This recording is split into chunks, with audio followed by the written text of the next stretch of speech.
go ahead and get going with our class then.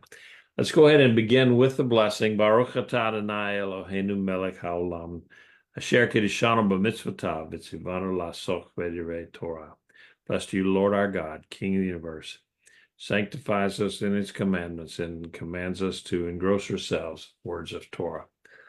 Okay, so I'm thinking that I would just want to welcome everybody in here tonight. 1st of September, the year is flying by, and for anybody new coming in or watching this for the first time, my name is Steve Sheik. I'm the rabbi at Tree of Life Messianic Congregation in Houston, and we've been doing this Sunday night thing for about 8.5 years. I think, 8.5 years, something like that. And maybe it's even more. We started in April of 2015. So I guess we're over 9 years then doing this. And we've gone through lots of different subjects. So you can find a lot of them on Facebook, on YouTube. And I'm working to try to get those, even more of them downloaded and cataloged in YouTube. But it just takes for each lesson, it takes about an hour of work just to get one of them downloaded properly and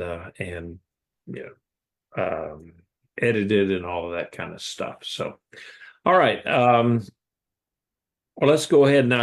Last week we had grand plans of going through this chapter and finishing it off, and we got through exactly 3 verses, and that's okay with me.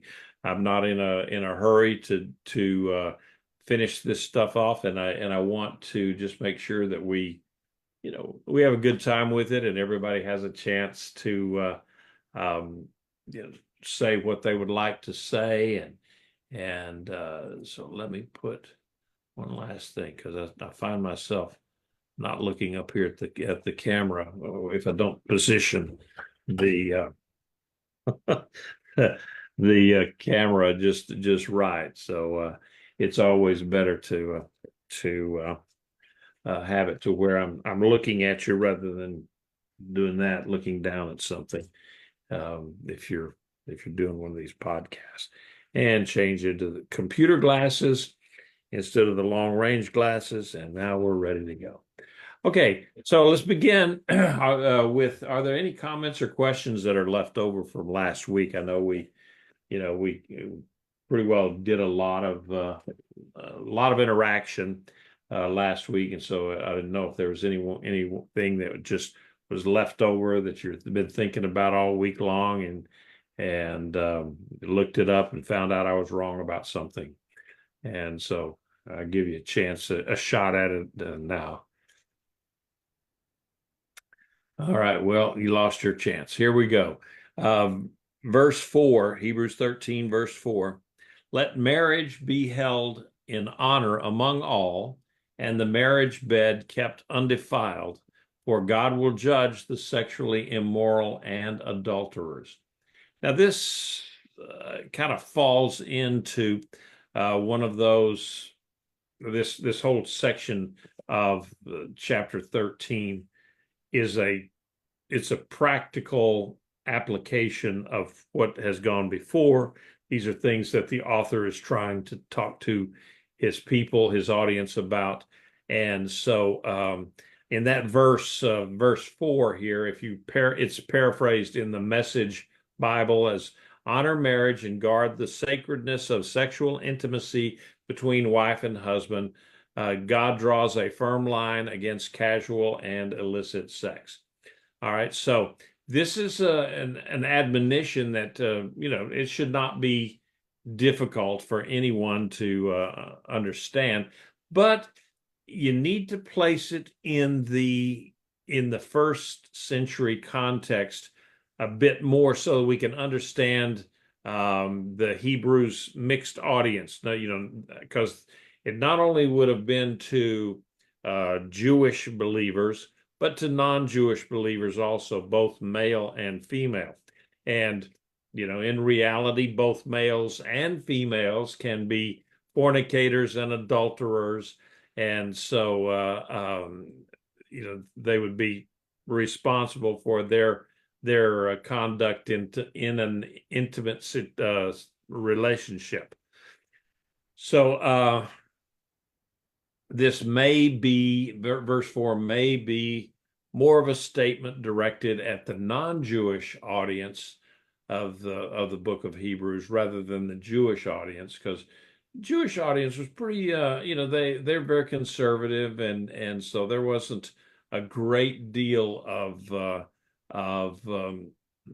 sexual misconduct within the community, but male sexual immorality was rife, was just over the top in the Greco-Roman society, which they accepted prostitution and pedophilia and homosexual intercourse and sex with female slaves. Those were all common Greek practices until a man was old enough for marriage. I mean, it was just like anything goes, and a lot of times they would hire young boys for their sexual pleasure and so forth. So some people have speculated that the diaspora Jews might have been more Hellenized and more sexually loose than their Judean counterparts. But regardless of whatever the case was, the writer of Hebrews places a high priority on proper sexual behavior, and he is thoroughly Jewish by these remarks. Now, the sixth commandment of the Ten Commandments plainly states what? You shall not commit adultery. And there's a great deal of instruction and comments that appear in the Tanakh, which is the Old Testament, as well as in the Apocrypha, some of the apocryphal books.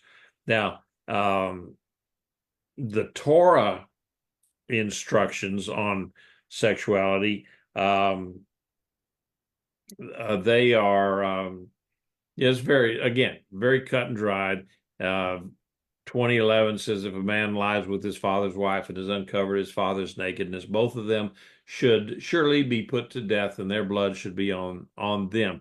And okay, so a man lies with his father's wife. Okay, that he's not saying that lying with your mother. He's just saying that these guys had multiple wives. Lots of times they may have had a young trophy wife or something like that, and so.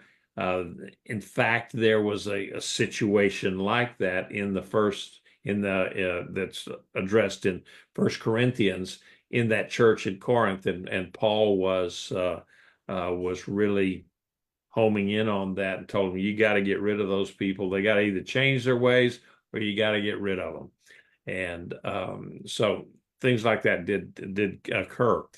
Going on, another portion of the Old Testament that talks about sexuality, it says in Deuteronomy 22:20-24, it says, but if this thing is true, that the signs of virginity were not found in the young lady, then they are to bring the young woman out to the door of her father's house, and the men of her city are to stone her with stones to death, because she has done a disgraceful thing in Israel, to behave like a prostitute in her father's house.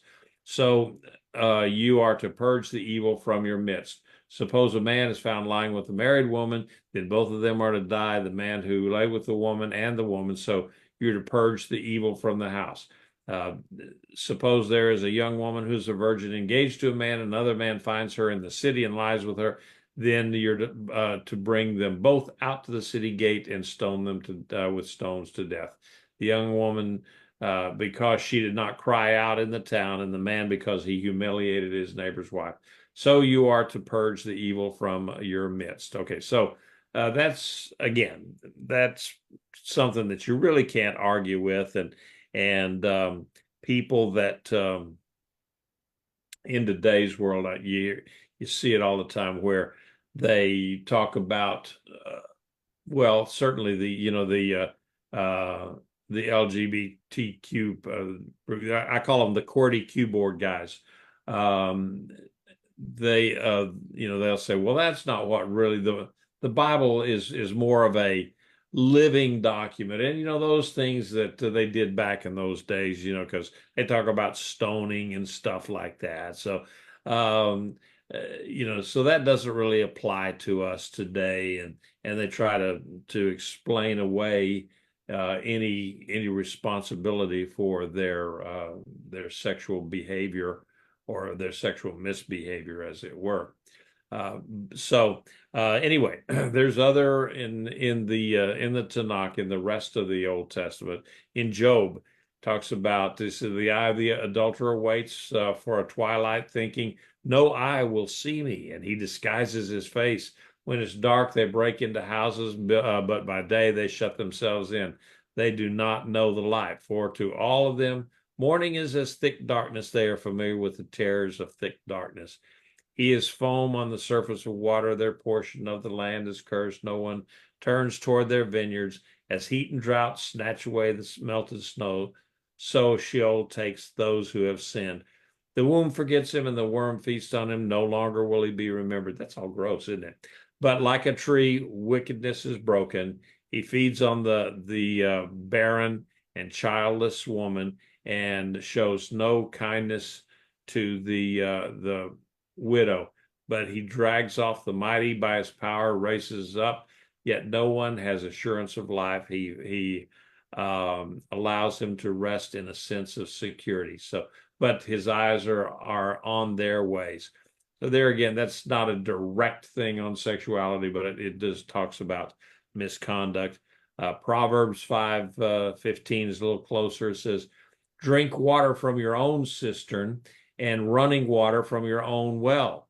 Should your springs flow in the streets, your streams of water in public squares, let them be yours alone and not shared with strangers. May your fountain be blessed, and may you delight in the wife of your youth, a lovely hind, a graceful doe. May her breast satisfy you always. May you always be captivated by her love. Why, my son, be captivated by a seducing woman? Why embrace a foreigner's bosom? For a man's ways are before the eyes of Adonai, and he observes all his past. The iniquities of a wicked man will ensnare him. The cords of his sin will hold him down, and he will die for lack of discipline, led astray by his own great folly. So you see that these instructions, again, very, very explicit, even though, I mean, the Proverbs one it's poetic, drinking water from your own cistern and running water from your own well. That's a poetic way of saying, you got a wife, stay with your wife, don't go messing around with somebody else's wife. Or if you're the wife, you got a husband, you don't go messing around with somebody else. So it's just the Apocrypha. They've got a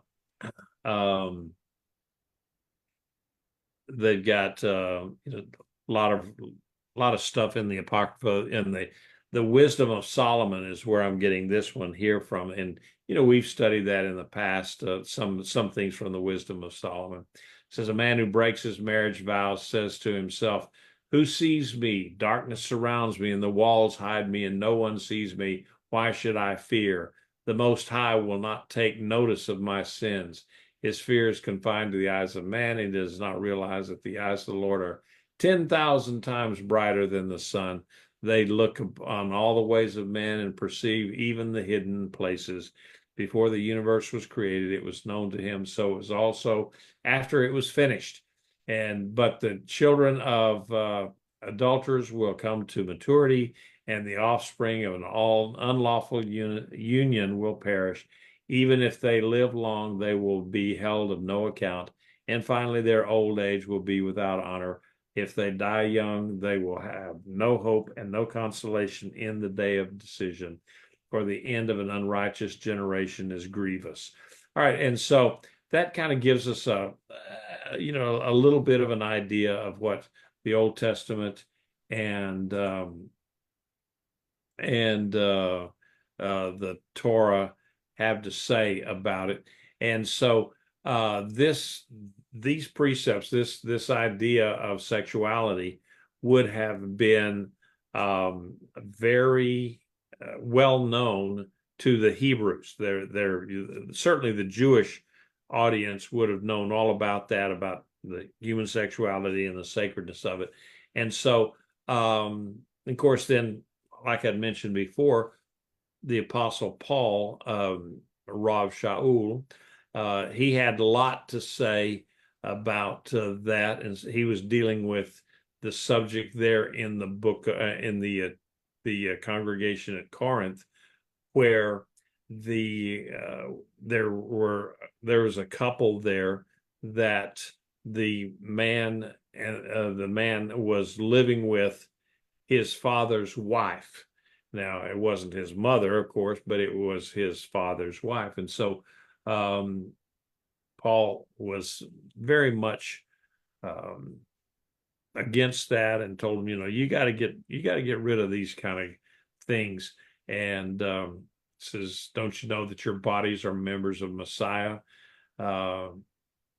Shall I then take the members of Messiah and make them members of a prostitute? And he goes on and on and on, just really teaching hard against that sort of thing. And so, and Paul also talked about the issues of male and female homosexuality in his letter to the Romans. You look up Romans, the first chapter, and it goes into great detail there. And male and female sexuality was regarded in the second temple Judaism as a basically they looked at it as a consequence of all of the nations' wide-scale rejection of the God of Abraham, Isaac, and Jacob. They looked at that and said, okay, that's the depravity of what people have come to because they're not following the Lord. Now, some commentators have suggested that our writer's words about respecting the marriage bed were not only made to combat immoral sexual behavior, but also to stop any ascetic or proto-Gnostic beliefs that may have been circulating about sex. Because there's little ways. The Gnosticism was always trying to insert its way into Jewish thought by saying, well, these secret things and the secret things that you do and the secret words makes you closer to God. So the writer here is just saying, no, there's only one way, and that's with your wife. You're with your spouse and no others.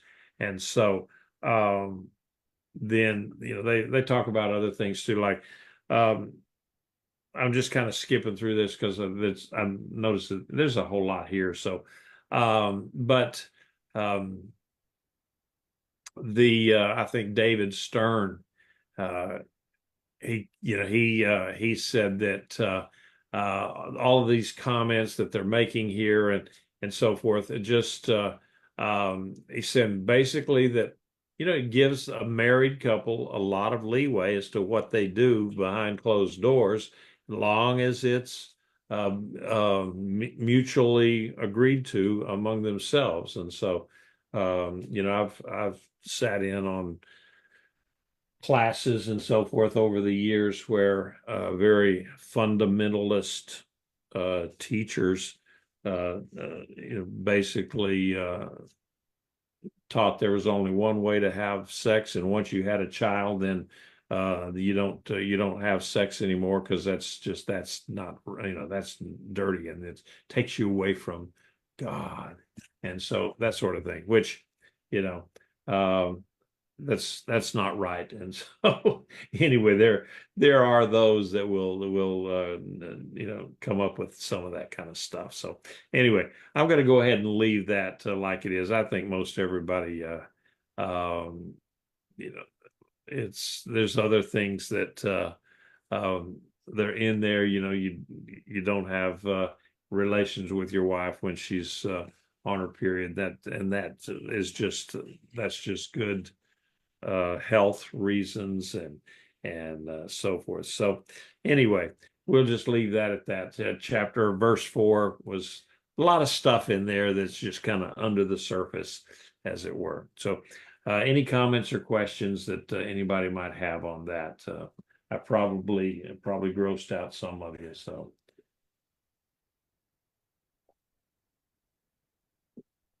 okay, so I don't see anybody undoing their mute button.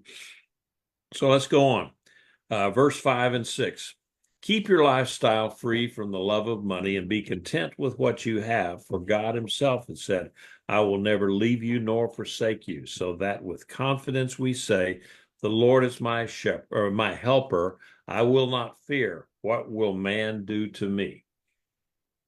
All right. So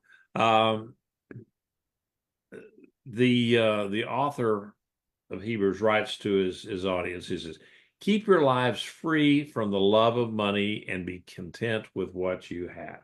Now, this is a fairly common theme that you see throughout the apostolic scriptures.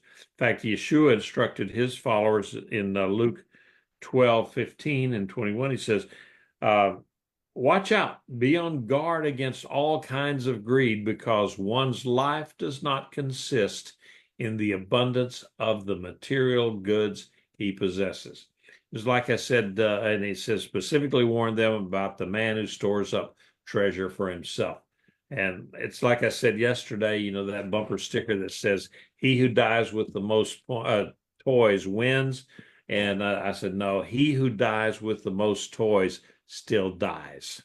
And so it's one of those things where we're supposed to be satisfied with what we have and not make. Now, does that mean that you don't go out and get a job so that you can provide better for your family or get a nicer vehicle or a nicer house or something? No, not at all.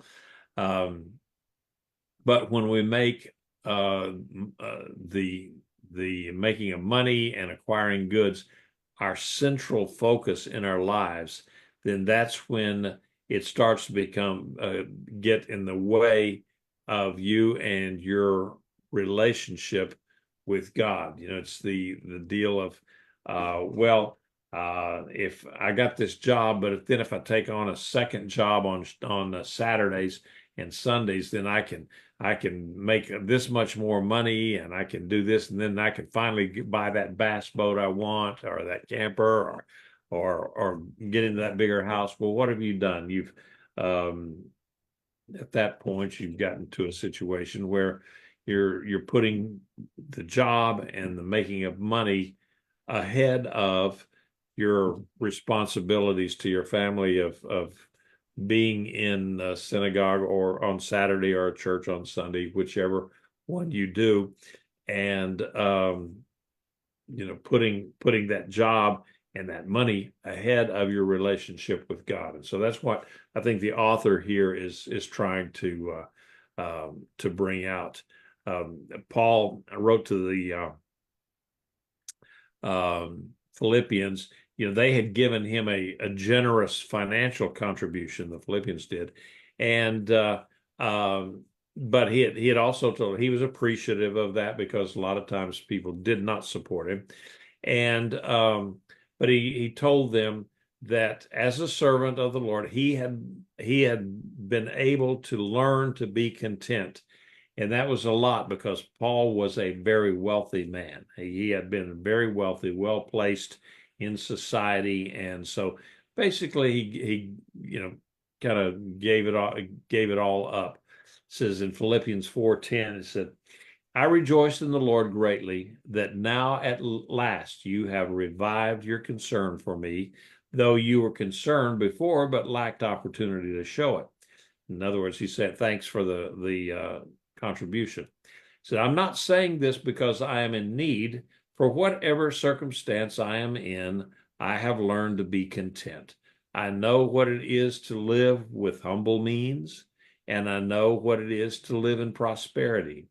In any and every circumstance, I have learned the secret of contentment, both to be filled and to go hungry, to have abundance and to suffer need. I can do all things through Messiah who strengthens me. And so that last verse, that's one I really like, one of my favorite verses.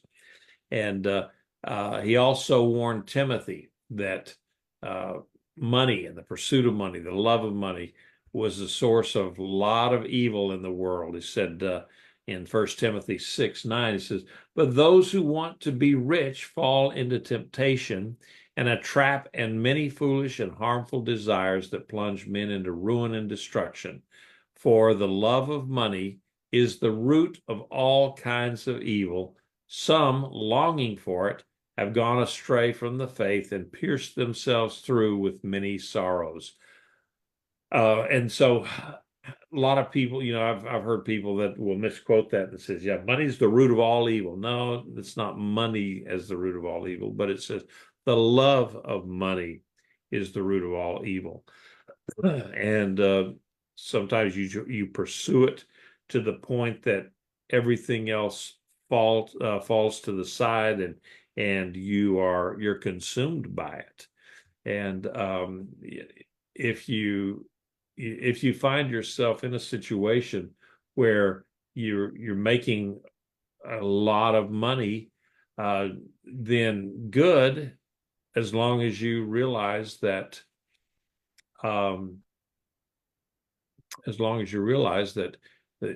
that money can be a snare to you. That's like the rich young ruler said, how much, I mean, this says, what do I do to be saved? Because he says, and it said, I've kept all the commandments from my youth up. And Yeshua told him, he says, well, one thing that you like, sell everything that you have and give it to the poor and come and follow me. And the guy couldn't do it. He said, he said he had many possessions. And so he just couldn't do it. So I think it's a case of they're just telling us, don't focus on money, but be focused on God.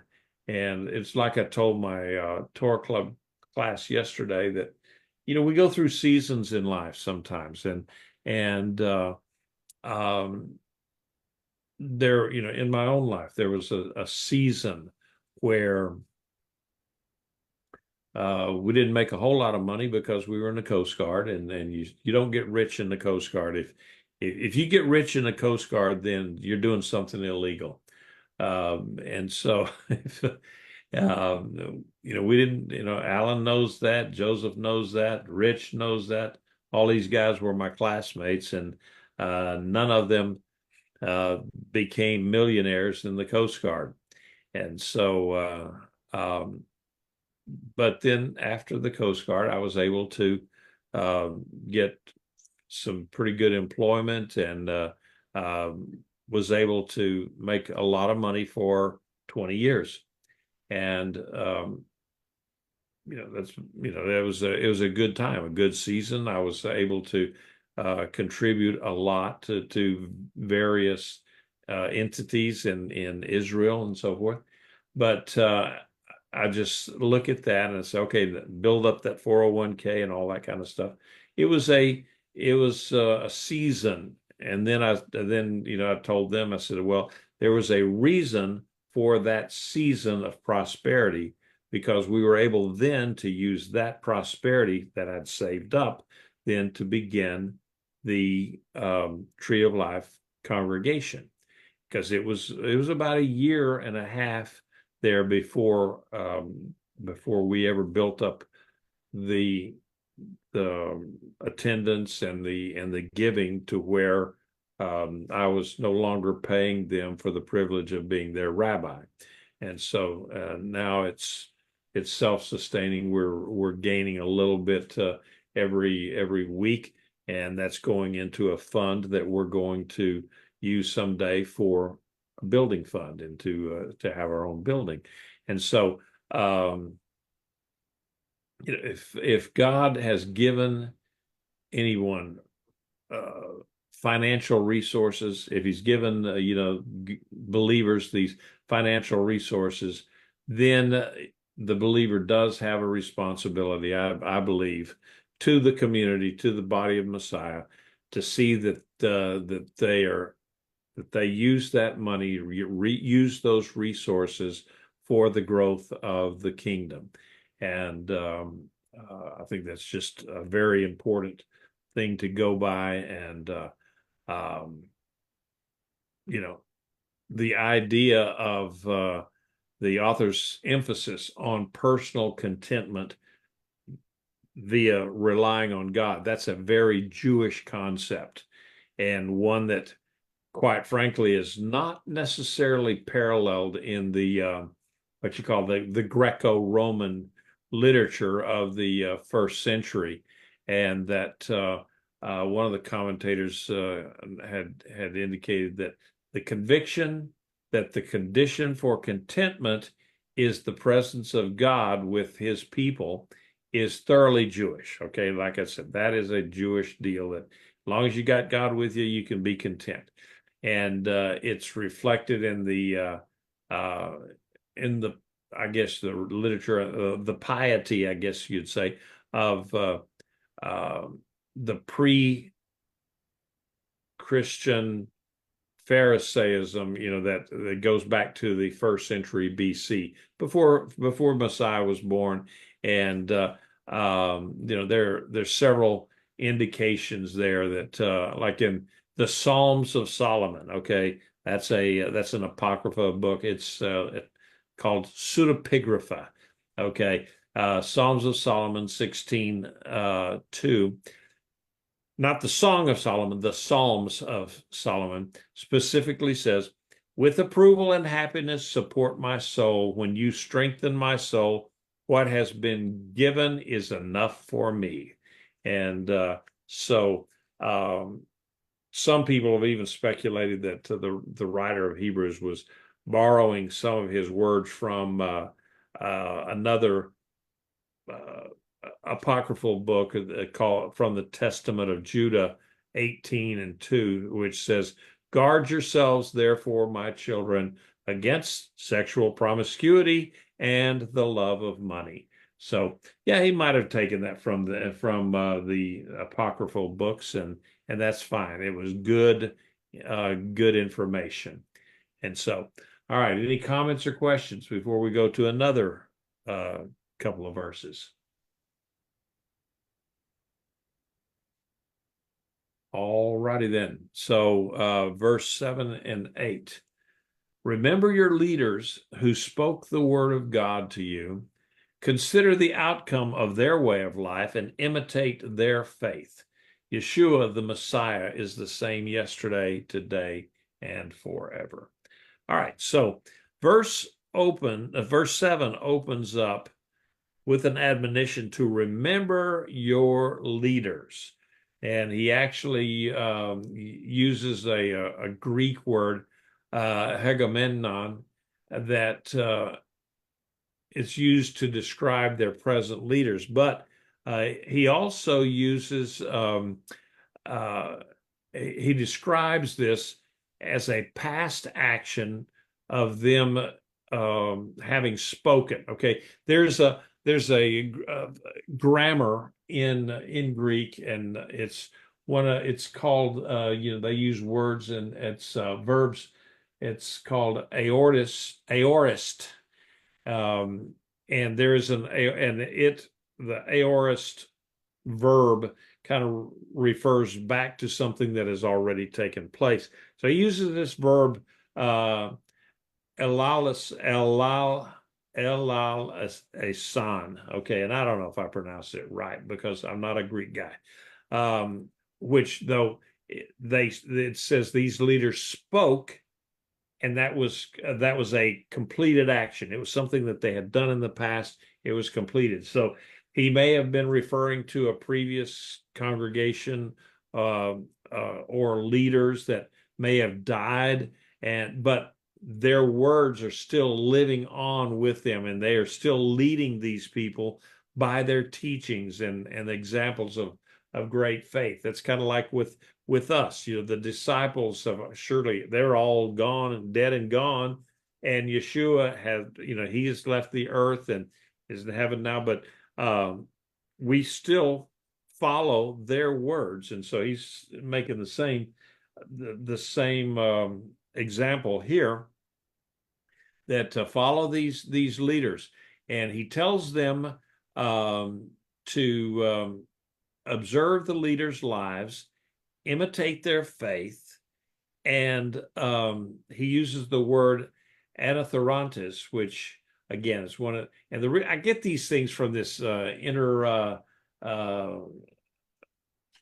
I can't now think of the name now. It's a Bible that's got English and Greek and interlinear Bible. So it's kind of a cool thing. I can look at that thing, and then I found this British guy that reads the New Testament, reads these books of the Bible in Greek, and he's got a little pointer there, and he points out the little words and pronounces, just reads right on through it. So I don't know if I'm reading the Greek with a British accent or not, but anyway, it helps. It's kind of interesting, kind of fun. I've enjoyed jumping into that, even though I don't have any particular training in Greek at all.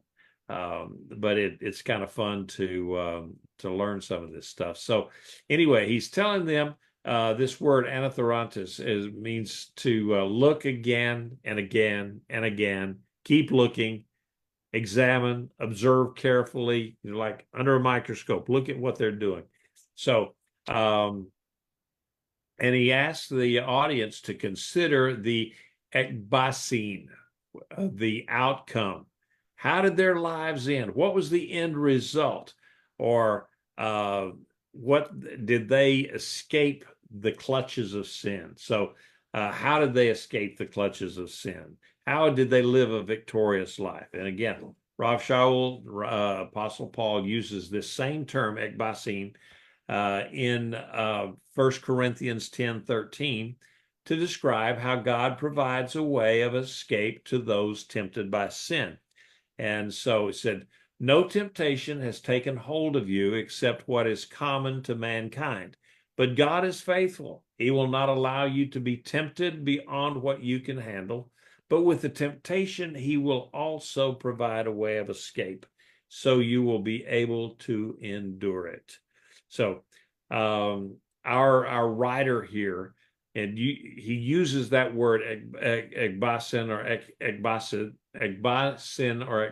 depending on the translation. But he may be trying to connect to his audience how God was faithful to them and enabled them, the leaders of this congregation, to endure temptation as long as they trusted and obeyed him. So, all right. So the last admonition in in verse 7 is follow the example of their faith. Now, a common theme in first century Judaism was imitating the actions and attitudes of one's rabbi. And here the author of Hebrews is not saying anything that his audience would not already have been familiar with, because they knew people that followed their rabbis. If they were religious people, they had a rabbi that they followed, and they learned from him. They tried to emulate the way that he did things, and so their leaders would have been able to teach them properly from the scriptures, and maybe even be martyred for their faith. So the idea of imitating one's teacher, who is supposed to imitate God, is a theme seen throughout Pauline literature as well. And it just happened. It dawned on me here. But here's what Paul said: Ephesians 5:1. Therefore, be imitators of God as dearly loved children. And again, in 1 Corinthians 4:16, I urge you, be imitators of me. For this reason, I have sent you Timothy, my dearly loved and faithful child in the Lord. He will remind you of my ways in Messiah, just as I teach everywhere in every community. And so the idea of following your rabbi, it just, again, it dawned on me that there's a deal where a scripture where Yeshua says, call no man rabbi or father. And so what was he talking about that? Because I've had people said, well, I'm not going to call you rabbi because the Bible says don't call any man rabbi and don't call anyone father. So what's he talking about?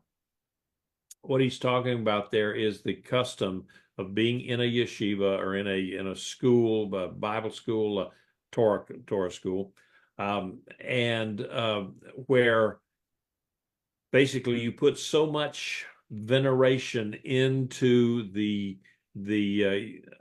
rabbi that you're following that becomes your focus rather than God is your focus. And they would call them my rabbi or my father. And so Lord says, no, that's not what we want. You still follow these people and follow their example, but don't let them become your little g God, is what he's saying there. So then he goes, I mean, anybody got a question on that one? Because I have been asked that question many, many times. Any comment on that particular thing of don't calling anyone rabbi? Okay. Everybody's kind of quiet tonight. All right. So the statement that Yeshua was the same yesterday, today, and forever is reminiscent of several Old Testament scriptures that describe one attribute of God the Father. In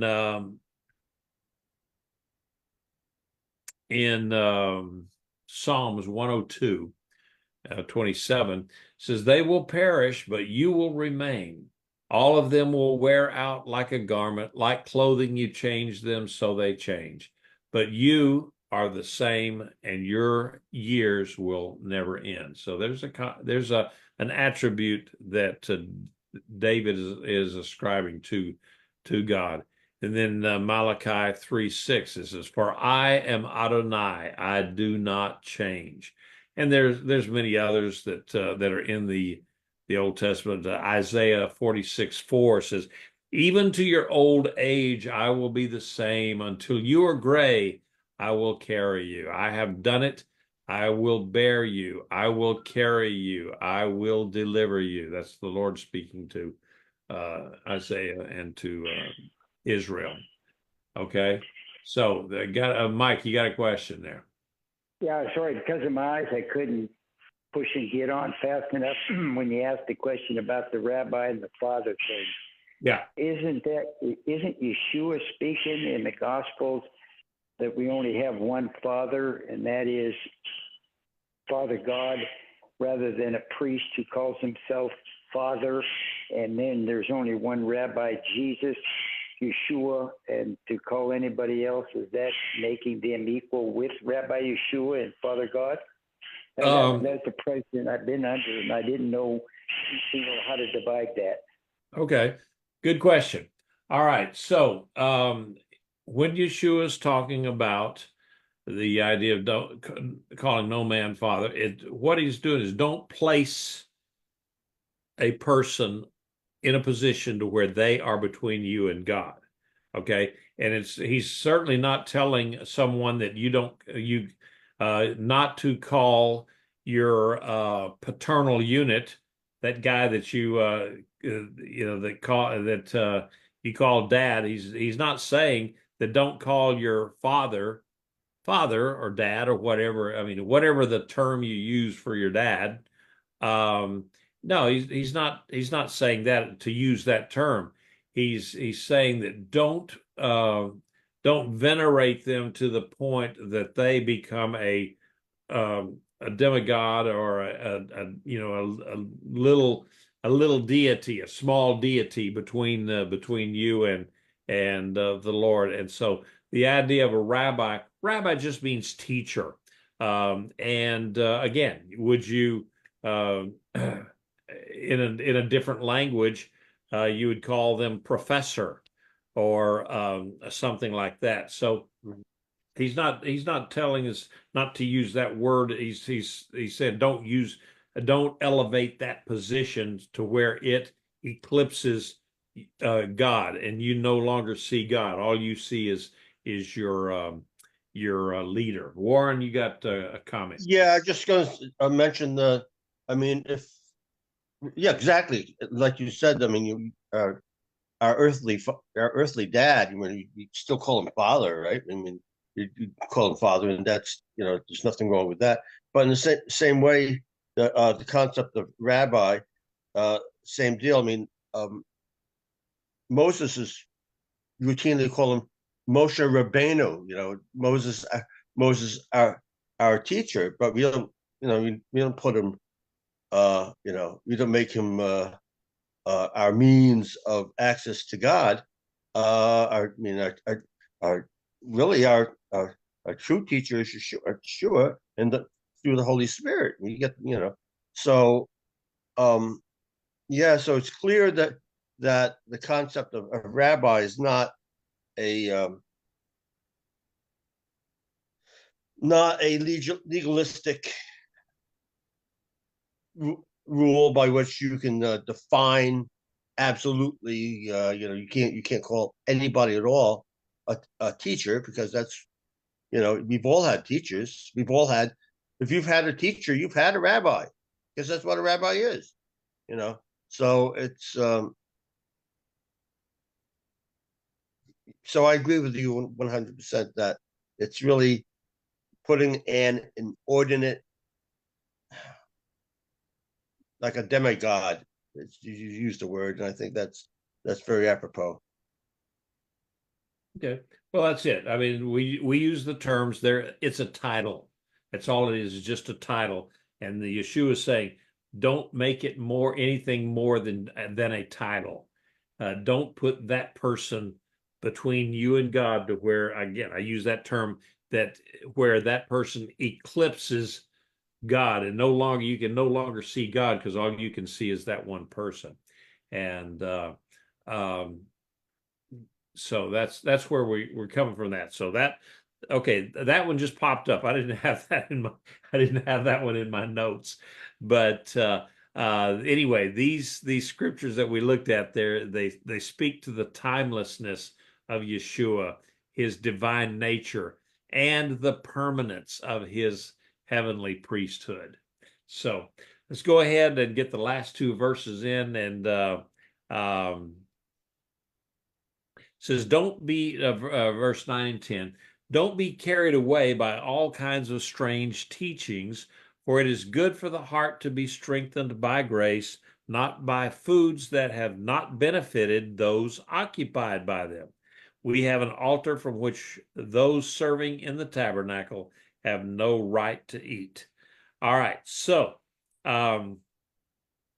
this one is kind of a strange one. There are, when it talks about strange teachings, they've been interpreted as teachings that are diverse. They're changeable. They're various teachings, or unstable. Those different words. It could also mean because the actual Greek word in that was used is a word called xenos.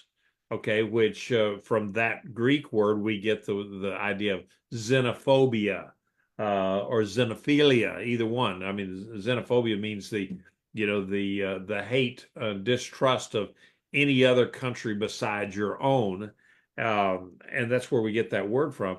And so, a literal translation then, using that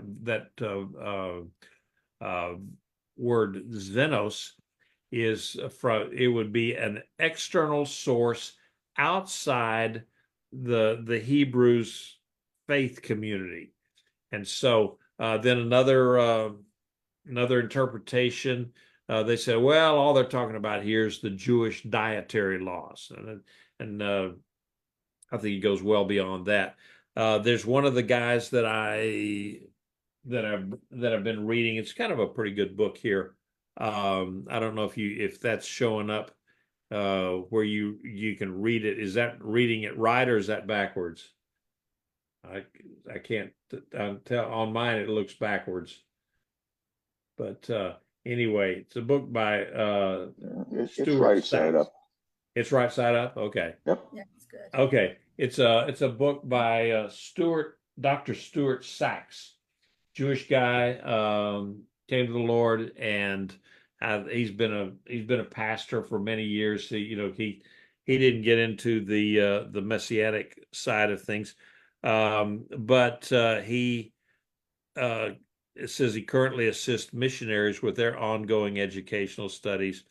And so, anyway, brilliant guys. He's got it's a neat little book. It's not very big, and it's not comprehensive. He only takes like one or two scriptures from each chapter, and it kind of expounds on it through his own growing up and what it means to him. And it's been a very interesting read for that. And so he was talking about that what it could be that they're talking about here is some of the um, writings of and so I don't know exactly how it shows up with the strange teachings, but he says it could be that they're talking about the Jewish customs and practices that were later they were codified in the Mishnah. I think the Mishnah was completed in 219 CE,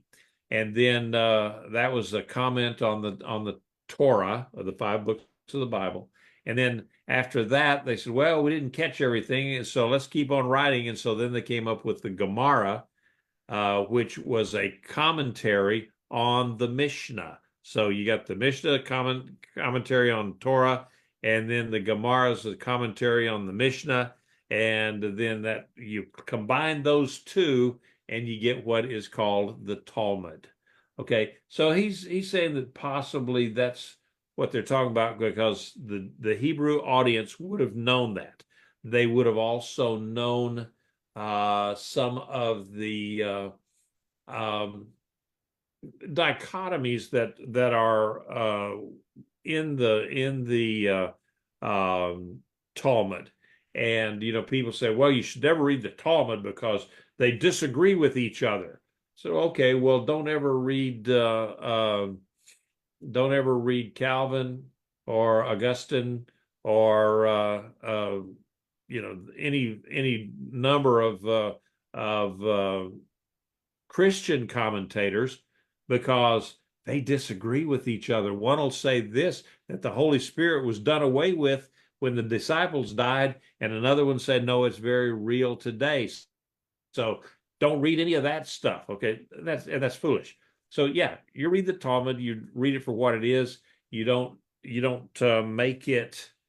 You don't build doctrine on it, and so it's a valuable resource that tells you how the people thought, what their thought processes were.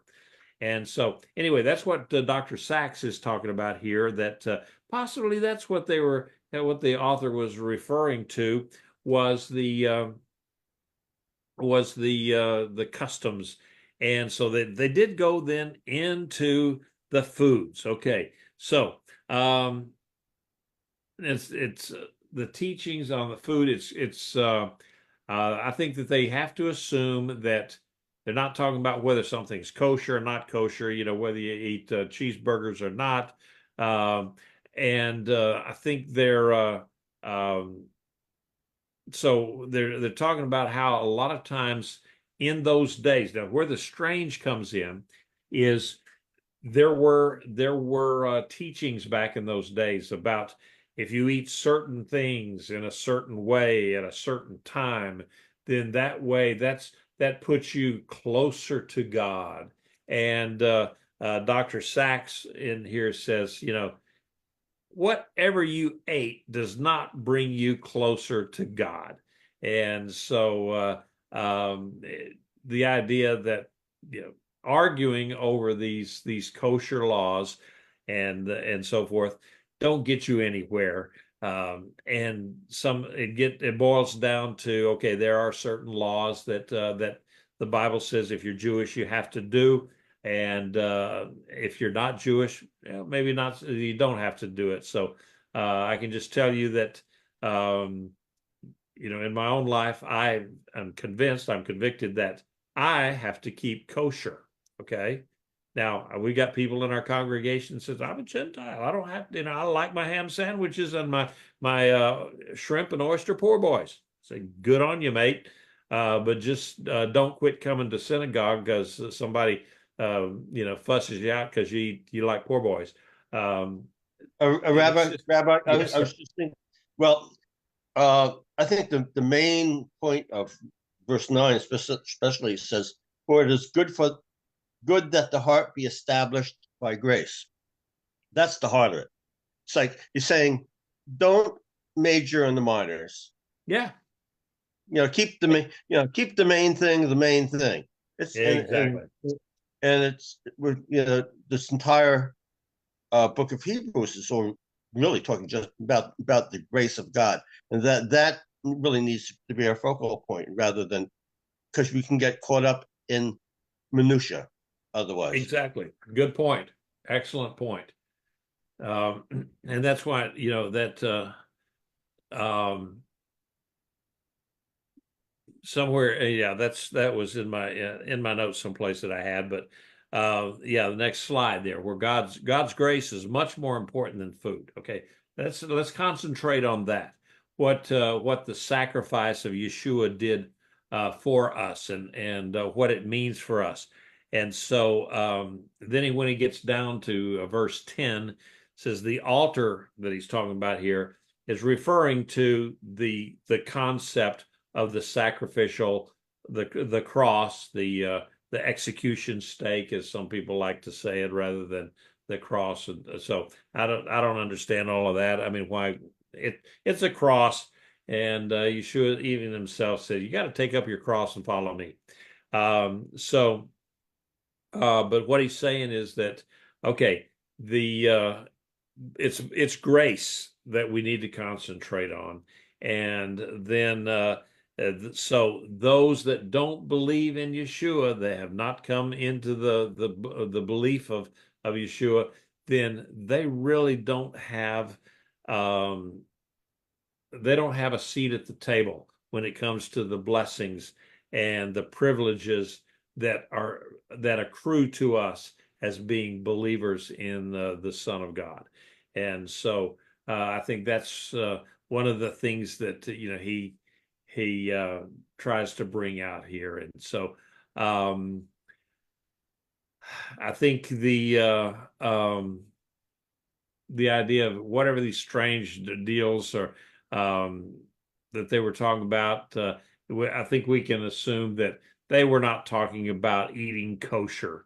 They were talking about something that perhaps has been lost to us, and where but even today, people get so wound up over food and what you eat and what you don't eat, and that it puts them at odds with each other in many cases, and which is a shame. So anyway, that concludes what I had for tonight. Now we still got kind of a lot of time for comments or whatever. Martha? Yes, sir. I just wanted to say, to me, this sounds like, we can't keep the law, right, 100%, because we are so fallible. And God doesn't look on that. He's looking more on our heart. So what is our motivation for following these rules or these requirements? Is it to stay in compliance with what the law is, or is it because out of love for God? So our heart, it seems like, is what God is going to be measuring our motivation from on staying with him. Mm-hmm. Exactly. I think that's a good point, and that's what the writer here is telling the people, is that okay, it's about your relationship with the Lord, and that's the most important thing.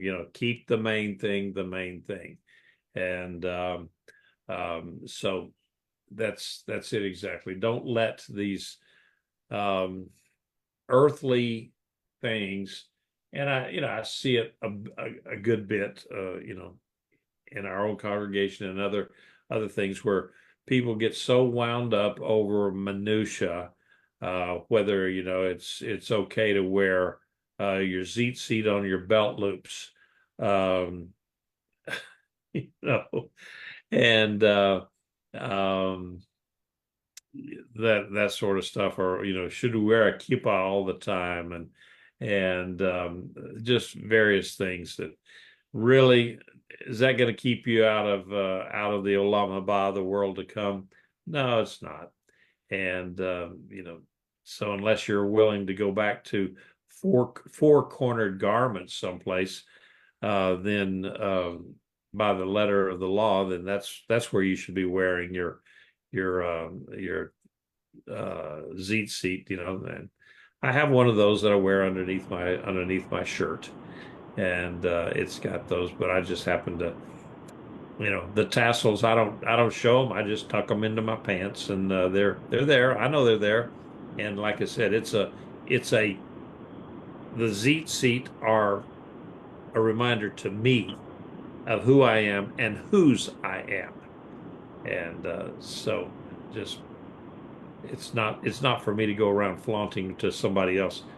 Hey, look at me, I'm wearing ZZ. So anyway, Scott and Laura, you had your Yes. mute. Yeah. When Martha said, "What is our motivation?" For me, it's not about following the rules. Is not about getting to heaven. That's a heart issue. For me, going back and listening to, I have come to bring you life and life more abundantly. When we follow a lot of his guidelines, when we follow things that he has told us to do and not to do, our health is better. Our lives are better while we're here. There's blessings associated with that, and some we can measure, some we cannot measure, but it's not to be fought over and have disagreements over. I agree 100% with that, but there is good motivation for while we're here to follow those guidelines that he set out for us. He gave us a lot of that simply to make our lives while we're here better. And so that was when I heard her say, "What is our motivation?" I thought, man, to have a better life, not to get to heaven. That's salvation. But so that was what I wanted to add for that. Sure, exactly.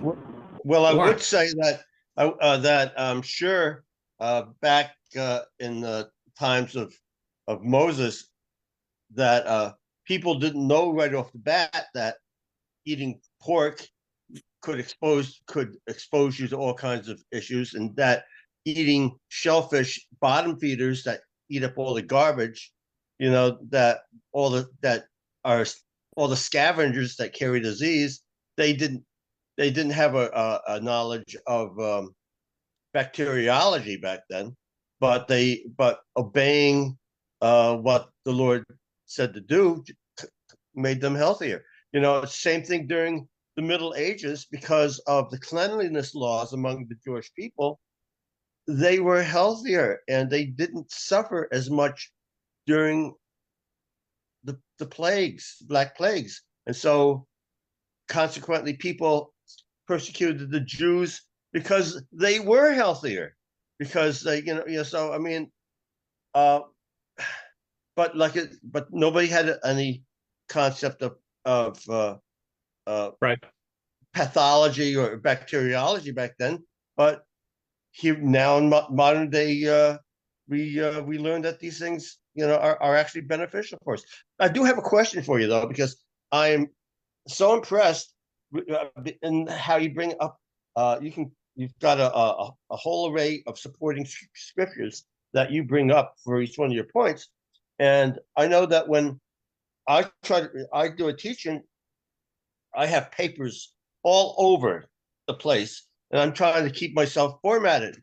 I do you have like an application that you use that helps you keep a lot of these notes at ready access for you. Because with me, otherwise, if I try to do that, I try to have lots of supporting scriptures, but they're all, I got them all No. over the table. No, what I do, Warren, is I write out every word that I'm going to say. Uh, when I'm doing my class, because if I don't, I will inevitably run off on a rabbi trail and get lost. So I used to years and years and years ago do sermons, and I do them on a 3x5 card, and so it just and I would wander. I could go back and listen to some of the things that I'd said, and I said, man, I never even got to my main point that I was supposed to, and I was out of time. So I just learned, write everything down that you want to say, highlight those points that you just have to say, and then every once in a while, something will pop up, and you can go down that rabbi trail. But and then once in a while, and I've done it. My congregation will tell you that, and I'll be going right along to doing what I do, and then all of a sudden, I stop because the Lord has said, "Stop and go pray for this person right now." Yeah, amen, amen. So That's, I mean, that's being in the spirit. Amen. That's exactly those kind of things happen, but no, I write everything down because I don't like surprises, and I don't like to surprise myself. Yeah, no, I don't either. I mean, sometimes in the middle of things, I'll get a download. I'll make a connection that while I was studying, I didn't, I didn't get it then, but now it's been quickened to my mind. I guess the Holy Spirit just brings it up, and I'll share it. But no, I'm just impressed at how organized you are, and how bringing forth all the supporting scriptures that you for each point that you go through. Well, and I'll tell you right now, I plagiarize a lot because I go through and read these things, and then I copy what these guys are saying, then I give it, I've got it at the end, my references. So it's just and sometimes they'll come up with the thoughts, and sometimes I come up with the scriptures and add some scriptures and so forth. So it's just, but it's a blessing. If I turn my computer around here and you looked at my desk, you would see the piles of paper that I've got. Yeah, I know what you're talking about. Well, thank you. I do have piles of paper here. Okay. Anything else, folks? I'm fixing to turn off the YouTube or whatever that thing is called. And the recording, I'm going to stop that, and I'll stop the share, and so then that way I can stop the live stream.